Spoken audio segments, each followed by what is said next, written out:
Human beings universally recognize moral truths that transcend personal or cultural preferences. Across time and cultures, acts like murder, theft, and deceit are almost always condemned, while virtues such as kindness, honesty, and justice are celebrated. The moral argument seeks to understand why these moral truths exist and whether they can be objectively grounded.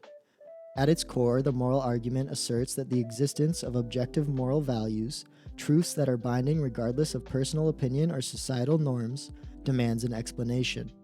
If moral truths are not grounded in something eternal and unchanging, they would be subjective, shaped by personal or collective human preferences. This relativistic view, however, struggles to explain the profound sense of moral obligation that human beings feel, an obligation that seems independent of personal desires or social constructs.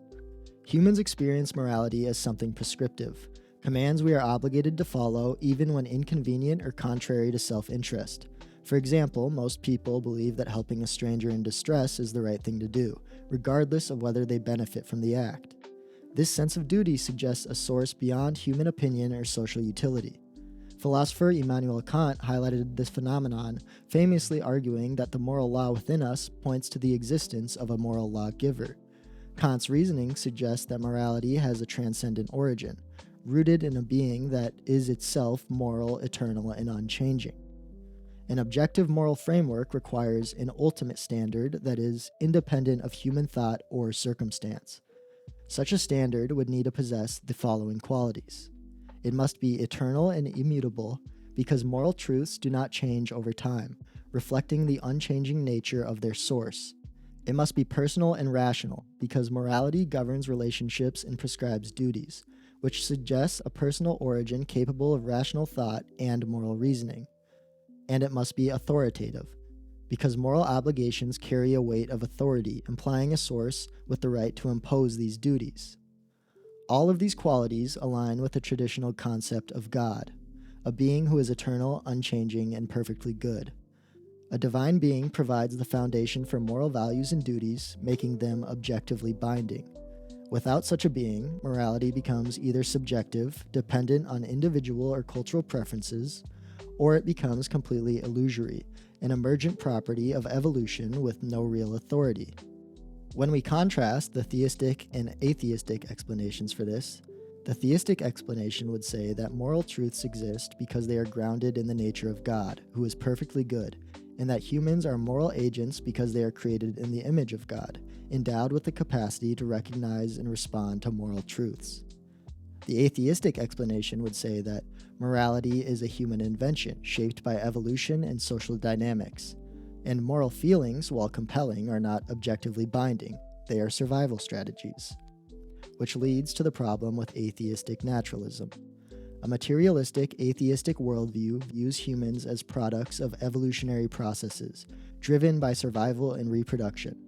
From this perspective, morality would arise as an evolutionary byproduct, rules and behaviors that promote social cohesion and increase the likelihood of species survival. For example, altruism might evolve because it fosters cooperation, which benefits the group. However, this evolutionary framework reduces morality to a pragmatic tool, devoid of any intrinsic value. One of the most striking aspects of morality is the belief in the intrinsic worth of every individual. This belief underpins concepts like human rights and equality, which have shaped modern ethical thought today. However, intrinsic worth is difficult to justify within a naturalistic framework. If humans are merely highly evolved animals, their value would depend on their utility or capacity, not on any inherent quality.